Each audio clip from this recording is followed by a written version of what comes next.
This is Good Morning Kenya. Thank you for staying with us. Now, the 31st Institute of Engineers of Kenya convention happened last week in Mombasa, and our team was there to cover it. Now, the theme that they were running with this year was industrialization for economic transformation and employment creation. Here is the closing ceremony of the convention.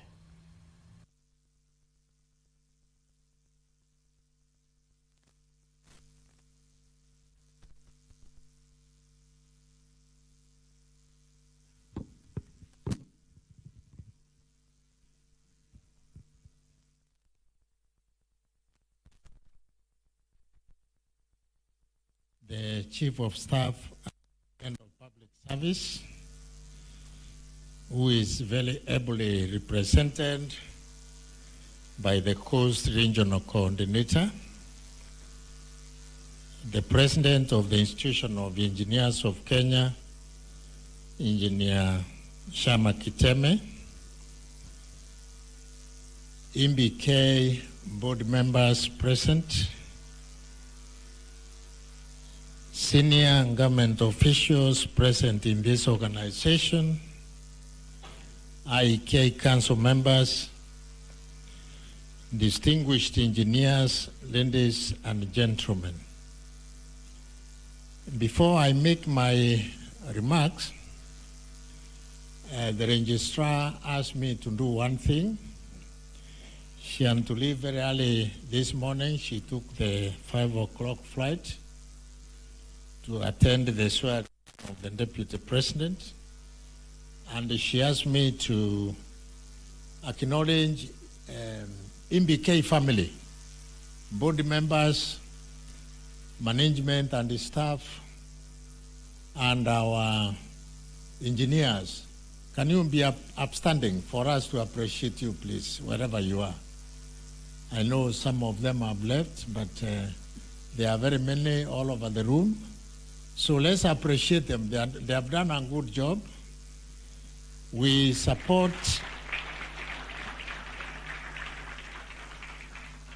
IEK in such event because we are partners.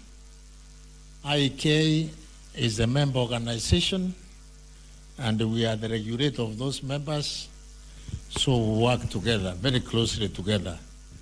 You are also aware that the President is a member of the board of IEK, and there is representation of 3 others. So thank you very much, IEK team, for your support and continue supporting this great institution of ours to succeed like we have done this week. As we draw this year's annual convention to a close, I want to express my sincere gratitude to each of you for your engagement and contributions. This gathering has been a powerful reminder of the vital role engineers play in shaping our future. I would like to begin by acknowledging the significant strides we are making in realizing and re-energizing the Regulation and Accreditation Agency. Under the leadership of Engineers Board of Kenya, we have achieved almost 100% recognition of our engineering programs, a momentous step that enhances the credibility and the quality of our education. And as we promised on Tuesday, we intend to close the gap and have 100% achievement in the next quarter. This achievement has under a tangible impact as we envisaged by the registration of 778 new graduate engineers in the last quarter alone. This momentum is essential as we aim for our target of 1,000 professional engineers this financial year, with the 474 already registered, the highest number we have ever done to date. Each of these milestones strengthens our engineering community and underscores our commitment to excellence.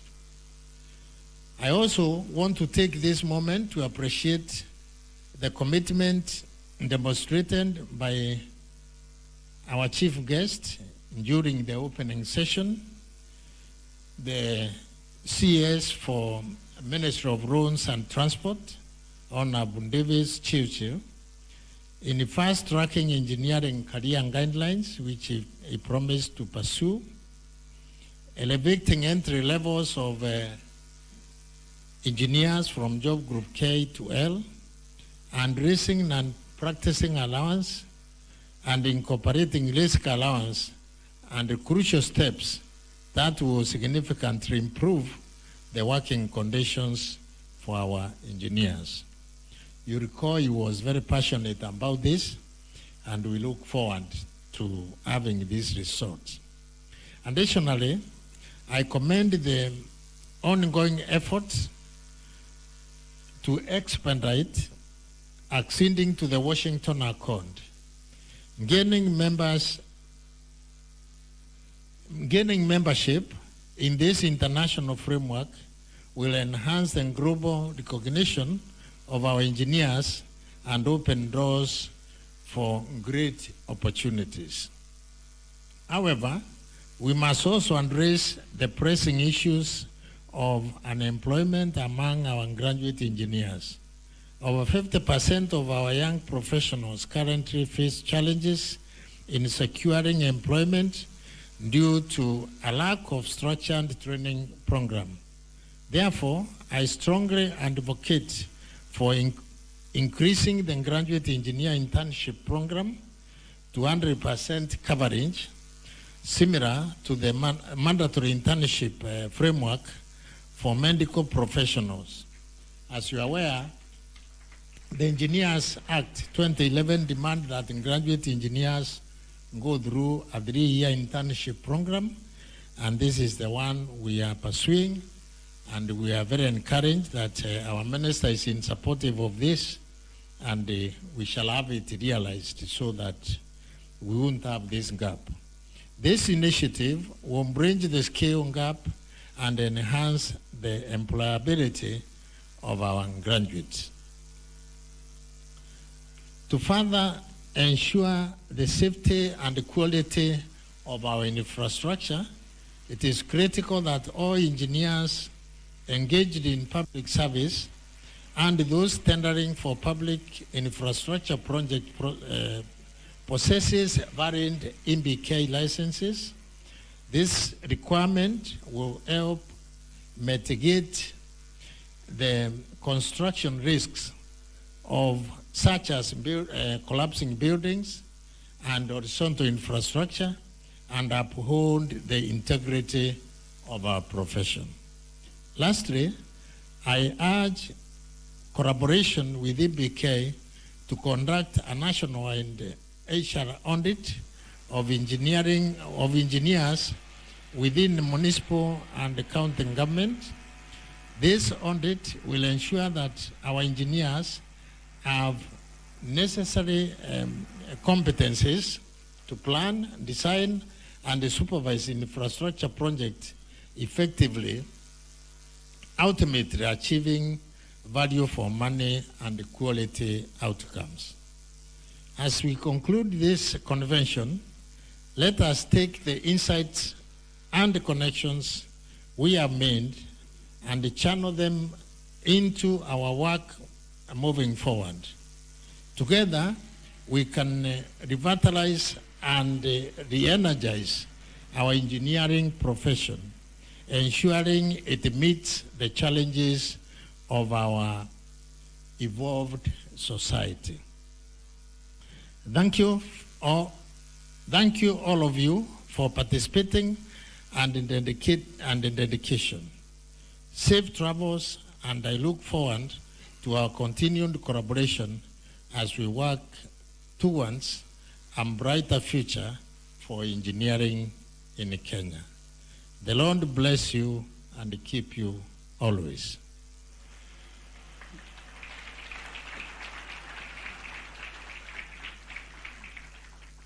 Our chief guest, ladies and gentlemen, it is now my duty and privilege to invite the president of IEK to conduct the rest of the program. Thank you very much and God bless you.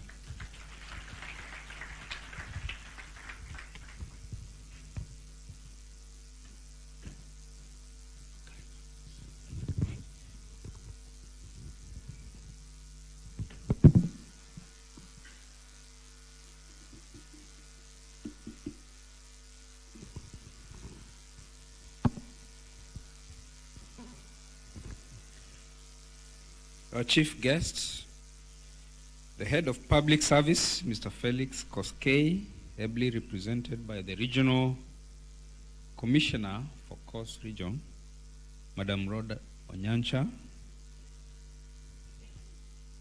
I will invite one of the presidents from other countries as part of the international delegates who made this convention truly international to make a statement on behalf of the rest, and then I'll make my concluding remarks before I invite you.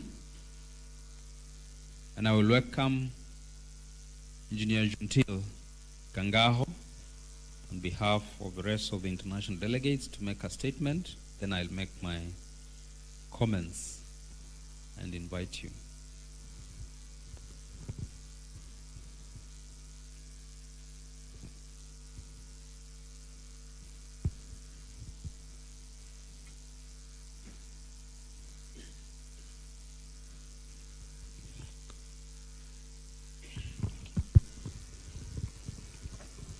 Thank you, Mr. President.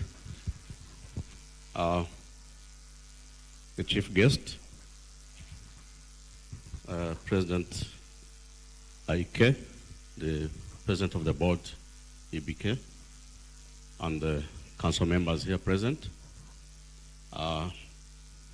foreign delegates, my colleagues still there, presidents, fellow engineers, all protocols observed. I want to take this juncture to thank our host. You did a great job. We've just had the resolutions that were read by the gentleman. There's a lot we've learned. We've heard from different presenters, different panelists. It is really enriching our engineering profession.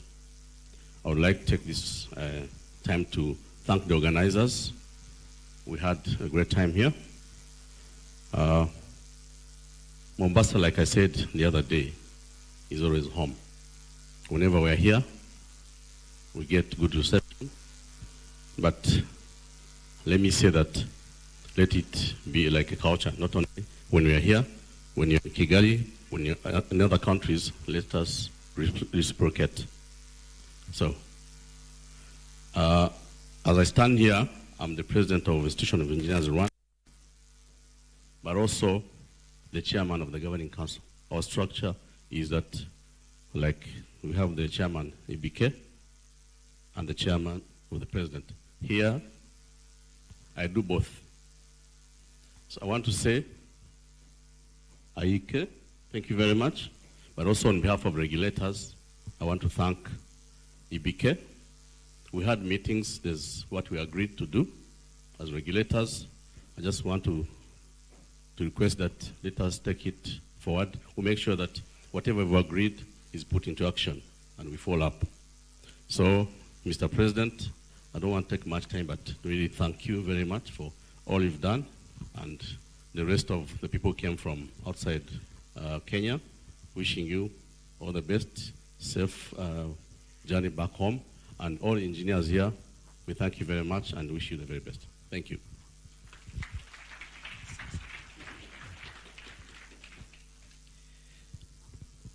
chief guests. Like I said, we were honored to host a delegation from a number of countries.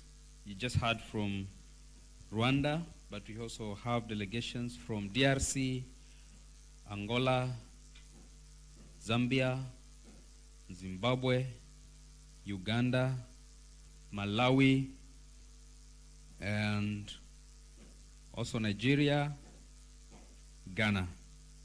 And we are very privileged to have played host to the delegations. FAO President Papias Kazawadi, IBK Chairman, Engineer Erastus Mongera, presidents from other professional engineering institutions, sponsors, delegates, various board members here. Good morning. Good morning once again. Because of our colleague in Angola, I must say bon dia, and because of our colleague from DRC, I say bonjour. Our chief guests, engineers, convened here in Pride in Paradise on Tuesday, 29th. And we are very grateful that CS Harriet Chigai opened our WEC and FLC summits. Subsequently, we had an intense day discussing various issues that are pertinent to engineers, but also more specific to women engineers and future leaders. Future Leaders theme for the summit was Future Leaders and Industrialization, Role in Industrialization. And for the women engineers, we focus on their contribution to future of work, industrialization, especially green infrastructure.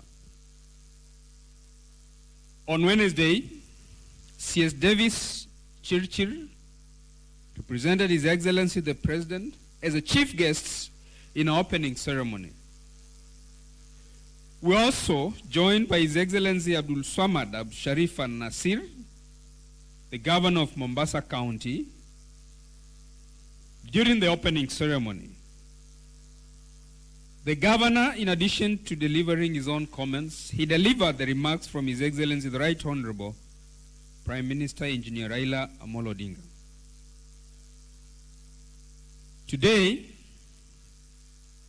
we're very privileged to host you in crowning this event as the chief guests in this closing ceremony.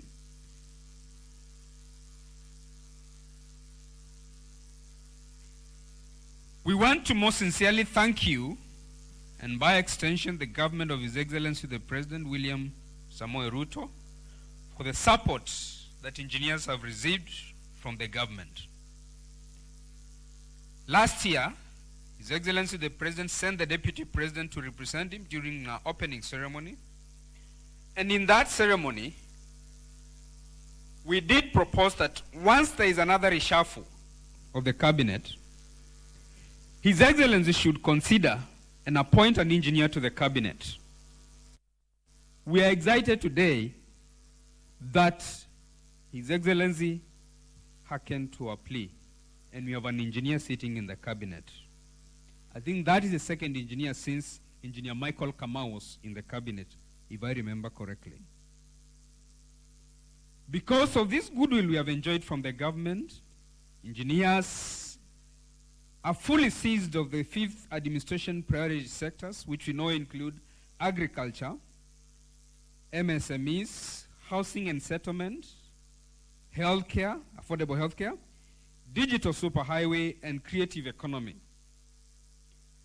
We know the government priorities remain inclusive growth, improved foreign exchange balance, bringing down cost of living, eradicating hunger, and jobs creation.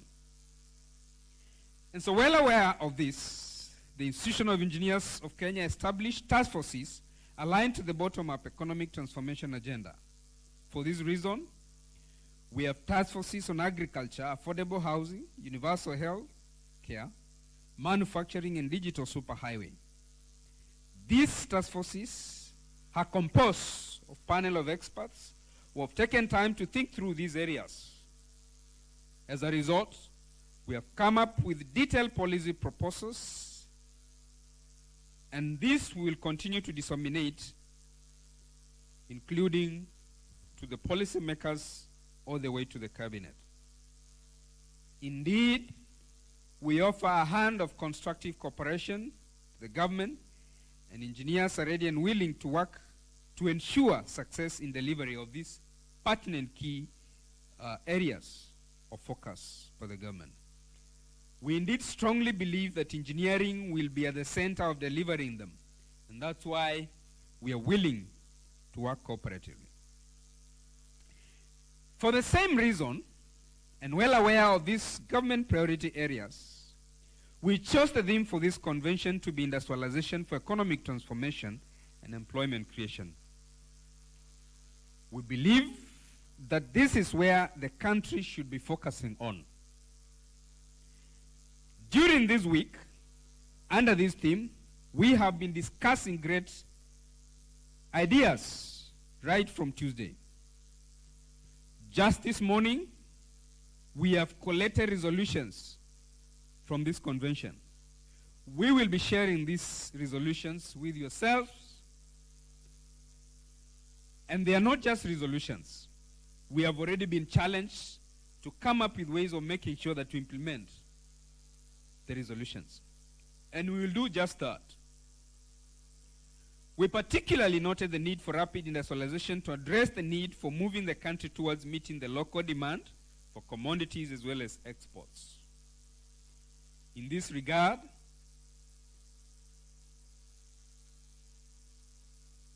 we must address policy issues that frustrate progress in this area. There is a need to address overtaxation and double taxation. There is a need to address cost of power, which really is within our domain as engineers. And just yesterday we had a panel discussion on how we are in a position to address this. We also need to work around the infrastructure so that someone producing potatoes in Nyandarua has a way of either processing them there or transporting them where they needed. Someone producing isketo in Wajir and Mandera, they need to have a way of either having a tanning industry around there or KMC around there so that what they produce can be processed and packaged for export. And that's why, as engineers, infrastructure is critical to this industrialization. We also know there are challenges with the trade policies that seem to favor importation as opposed to local manufacturing. In the couple of industrial visits we have gone around, we encountered one manufacturer telling us he has sent home over 300 staff because of difficult operating environment. We do believe instead of sending these people home, the policy atmosphere should create the reason for them to double up to 600, not send the 300 they have engaged. Cost of doing business and cost of credit becomes key in creating an enabling environment for industrialization. It is now necessary to support more local manufacturing sector to enhance competitiveness relative to imports. And we have also looked during this convention at the contribution of the different sectors to manufacturing. We have seen the role of water, the question of non-revenue water, which is a whopping 43%. However, we know the beautiful story in counties like Nyeri County where it is 16% or even lower, which tells us that we can manage to reduce non-revenue water. Roads and transportation, and we have seen the place of PPPs and annuity program. We saw how long it takes to cobble up the financing package. And when you have brought it together, how quickly you're able to implement the project. The lessons learned and what we need to do in order to continue investing in our road infrastructure. Energy. the question of reliability, the question of costs. We discussed that in detail and its role to industrialization. Housing and settlement, the affordable housing program that we have seen, what is happening, the fact that you need 18 million bags of cement for the project, for instance, the fact that we do not have enough steel in this country now to meet the demand that affordable housing has. And what that should be, do we scale up the manufacturing so that we can meet the demand? But also, very critical capacity building of our engineers. The question of the need to engage foreign expatriates while we have local resources. These issues have been extensively discussed. And our undertaking as an institution is that the resolutions we made today, they will be followed and implemented. Indeed, this morning the chief guests, IEK had prepared to admit you as a honorary member of the Institution of Engineers of Kenya because of the critical role you play in our society today. We will follow through and deliver this to your office because you know you are attending important national due today. And when Madam RC, please convey that to Hobbs.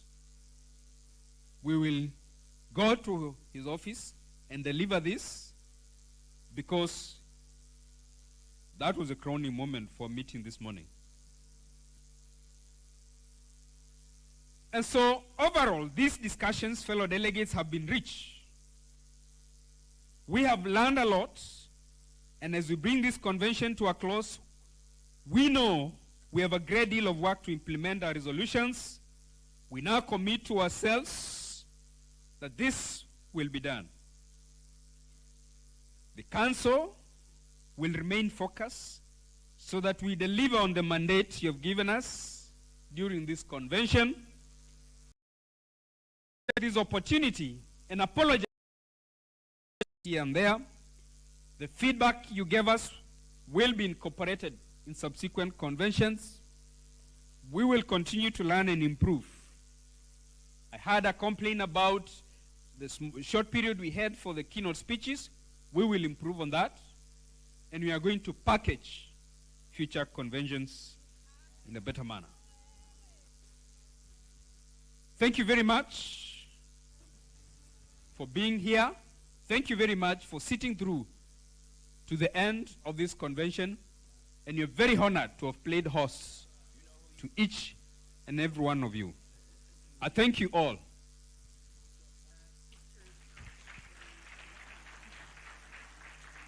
And now it's my distinguished honor to invite Madam Rhoda Onyancha to come and make the speech, read the speech for Head of Public Service and Chief of Staff.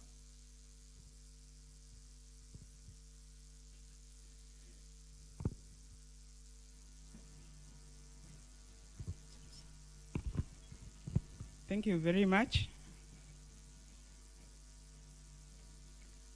The President of the Institution of Engineers of Kenya, Engineer Shama Kiteme, the Chairman of the Engineers Board of Kenya, Engineer Erastus Mwangera, engineers, distinguished guests, ladies and gentlemen, good afternoon.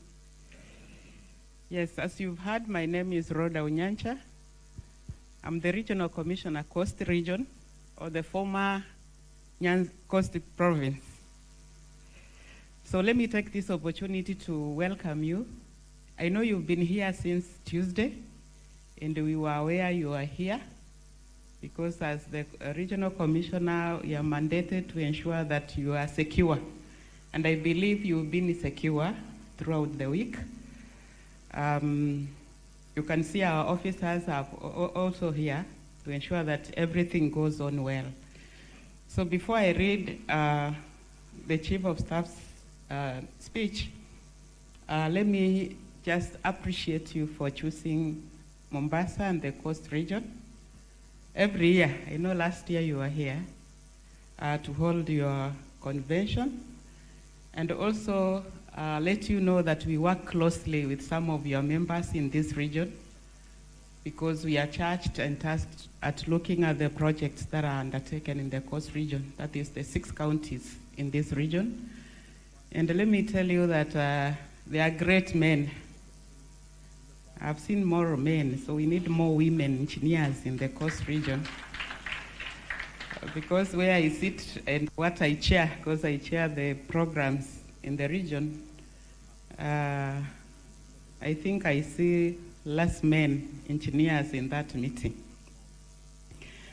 But I find very, very young lady engineers at the project sites, and it really excites me. Because like the Dongokund Road, which has been going on and which is really good, whenever we go to visit that place, I find very young ladies and they're engineers. So you lady engineers in this room, I really want to congratulate you. And for men, I'm not a feminist, but I really appreciate that we have our girls, because we all have girls in our houses, coming out to really take up these challenges, which during our time was really difficult for us ladies, maybe because of societal issues, but we have our girls now coming out strongly to be in this industry, and they are doing a great job. So it's my pleasure, and we keep pushing your colleagues. Like this region, we have Engineer Omoro from Kenya. I don't know whether he's here. We have Engineer Kendagor from Kera. And we keep pushing them so hard. Unajua mkizoea sana kuenda hizi projects. When you're used to visiting these projects, we become small engineers in our own way. So we are able to ask questions. When we see a road that was done before, like I ask, this road was done before we commission it. Now there's a pothole. So we keep learning. Like I remember when I was account commissioner somewhere in Taita Taveta, once I asked, why is this road developing a pothole? And then the engineer told me, this is not tarmac. Then I'm telling him, I'm seeing something black. So he tells me, no, this is dressing. So I ask, what is dressing? So we keep learning, even as we work. So I only wanted to assure you that we work with your colleagues and we give them the support that they require, especially in carrying out their mandate with the communities that they work in. And we'll continue supporting you, especially from us administrators, to ensure that whenever your projects are running, whether you are in government or you are doing a project, we are ready to support you, because that is our mandate as Ngao, or National Government Administration Officers. Now it gives me much pleasure to read to you the closing remarks by the Chief of Staff and Head of Public Service, Honorable Felix Kosgei, at the 31st Institution of Engineers of Kenya International Convention on Industrialization for Economic Transformation and Employment Creation at Pride Inn Paradise Beach Resort on the Friday, 1st November 2024. The President of the Institution of Engineers of Kenya, Engineer Shama Kiteme, the Chairman of Engineers Board of Kenya, Engineer Erastus Mwongera, engineers, distinguished guests, ladies and gentlemen. I'm delighted this afternoon as I join you at the conclusion of what I am informed has been an inspiring and informative 31st Institute of Engineers Convention under the theme Industrialization for Economic Transformation and Employment Creation. I note gladly that this convention has brought together a rich gathering of professionals, policymakers, academicians, national and county leaders, as well as the business community, to discuss and deliberate on the role of industrialization in the socio-economic transformation of our economies, with specific emphasis on the role of engineers in furthering this transformation. This convention comes at the most opportune time when governments across the globe are grappling with the twin challenge of economic growth and unemployment, especially among the youth, against the backdrop of major shifts in technological developments, global connectivity, dwindling world resources, and environmental degradation.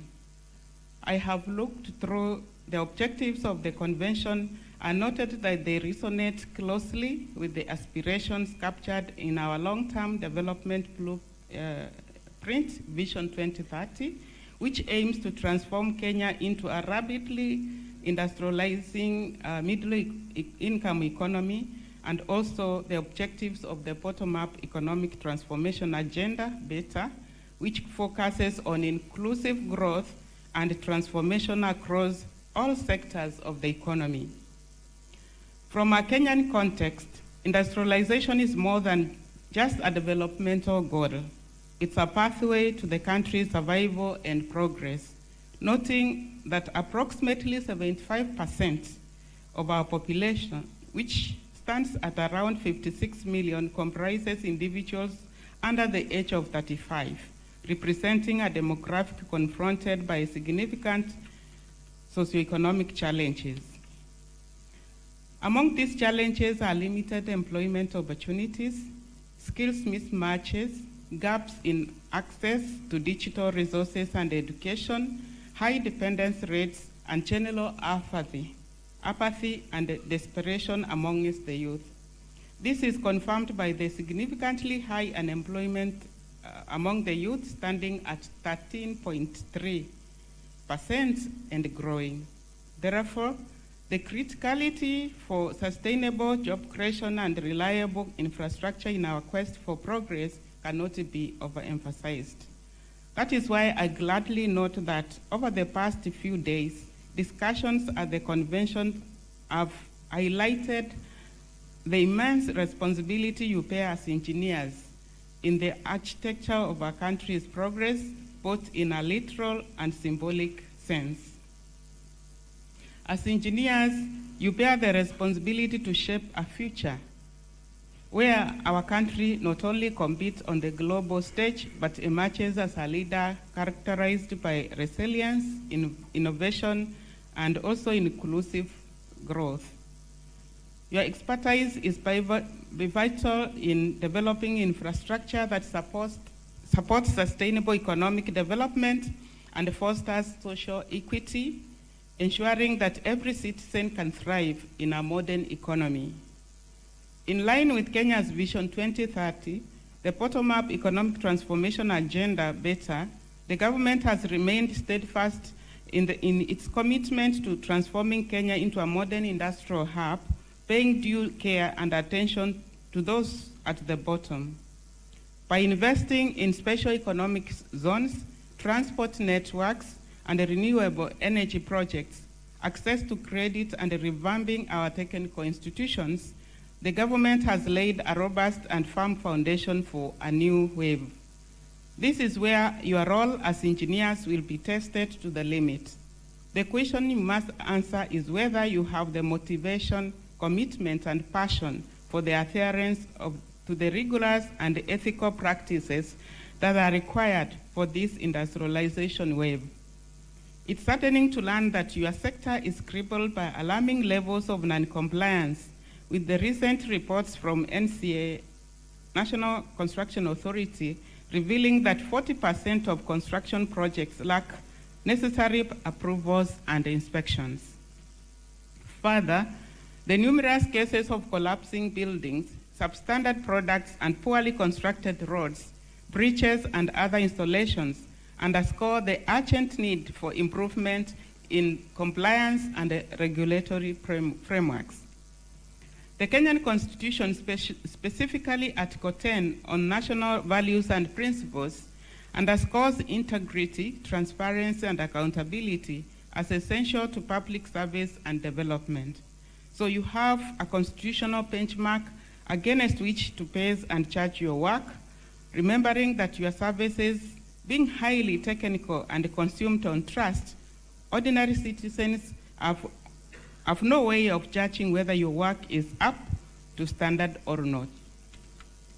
Furthermore, the Engineers Act 2011 mandates that every engineer adheres to a professional code of ethics and standards, ensuring public safety and the structural integrity of our built environment. And compliance is not an option, as lives, resources, and the nation's reputation are at stake. Every engineer has a duty to care to uphold these standards, as poor construction practices lead to structural failures, erode public trust, and tarnish the entire profession. Engineers, there is no substitute for quality, especially in your field. Every building, bridge, and road we construct reflects our commitment to safety, reliability, and our attitude as a people. The consequences of standard work are not only costly, the consequences of substandard work are not only costly, but also catastrophic, putting lives at risk and undermining public trust and national confidence. Therefore, I implore every professional in the engineering and construction sectors to adopt an uncompromising stance on standards.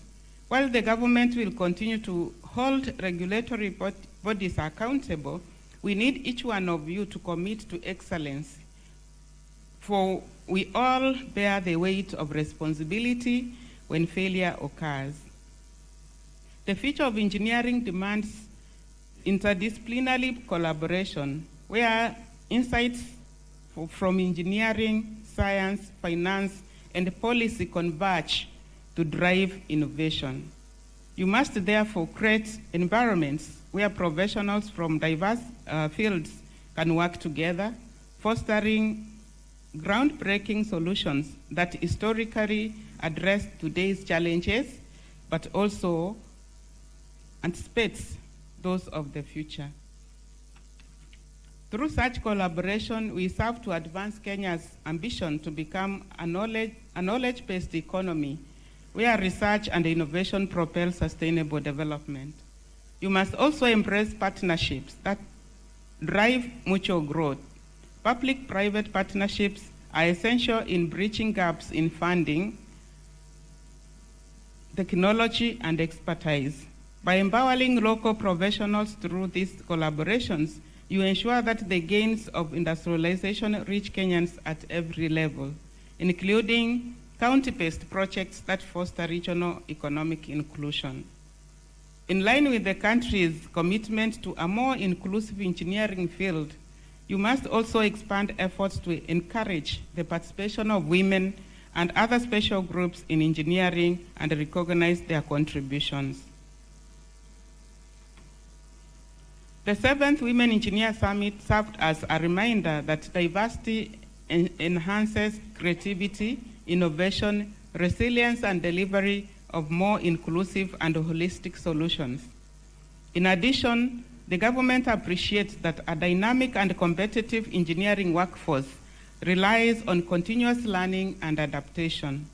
Automation, data science, artificial intelligence, and sustainable design are no longer optional skills. They are fundamental components of a modern engineering education.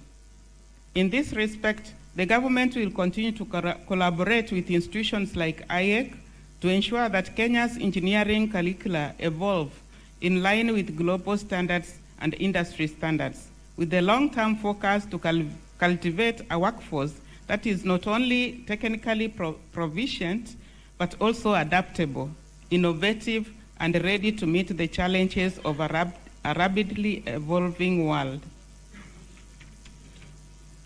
Cognizant of this, the government acknowledges the need to support professionals with fair remuneration, career development, and cohesive schemes of service that recognizes the vital role you perform in our nation's development. We believe that when engineers and other professions are valued and incentivized, they serve to foster a culture of excellence, essential for driving infrastructure, manufacturing, and energy projects, key pillars of Kenya's economic growth. As you are aware, the government has prioritized policies aimed at enhancing skills development and infrastructure investment, including the National Industrialization Policy. Furthermore, the forthcoming engineering bill aims to establish a regulatory framework that ensures fair compensation and recognition for engineers, solidifying their crucial role in driving sustainable economic growth that benefits all Kenyans. Indeed, when we look to other nations like the Asian tigers and other industrialized economies, we see valuable lessons in resilience and strategic investment. These countries prioritized skills development, embraced emerging technologies, and fostered robust export industries. Kenya has the potential to replicate and even surpass these models by tailoring our industrial strategy to harness our unique strengths, including our strategic location, youthful population, and the growing technological base.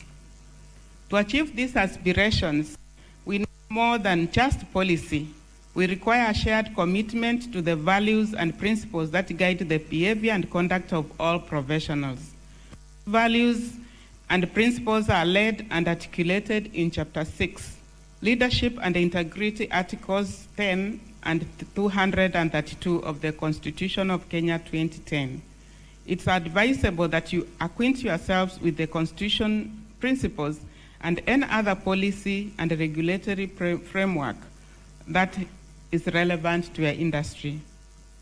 But even as I say this, I remain fully aware of the menace of corruption in the built environment, which remains a significant threat to our progress, infiltrating the construction sector through procurement fraud, bribery, and collusion. This culture has led to substandard infrastructure and tragic consequences. A Transparency International report reveals that Kenya loses approximately 150 billion annually to corruption, crippling growth and eroding public trust.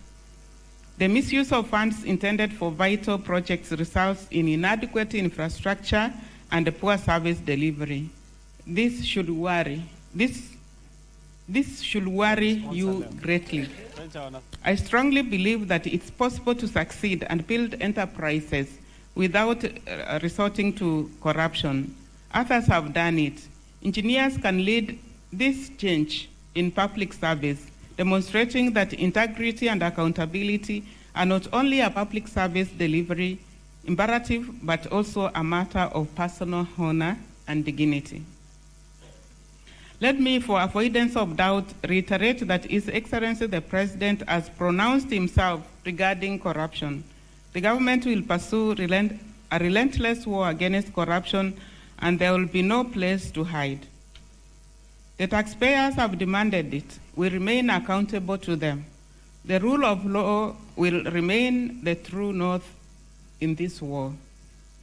So as we bring the 31st IEK Convention to a close, I urge you to move forward with a renewed sense of purpose and commit to transform your sector to one of the highly valued, reliable, and respected professionals.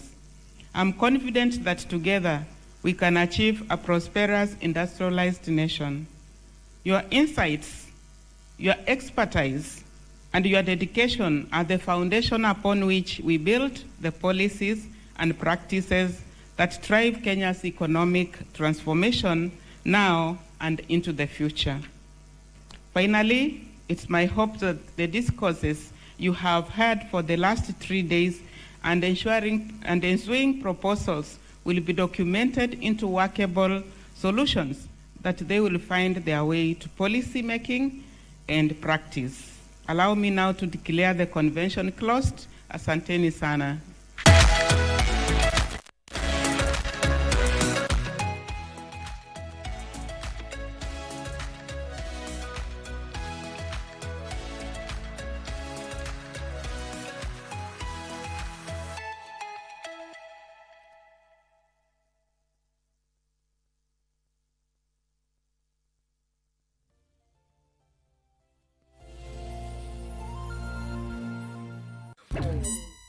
Another classic problem we see with cities are traffic jams. In places like London or Los Angeles, commuters can spend several days a year stuck in traffic.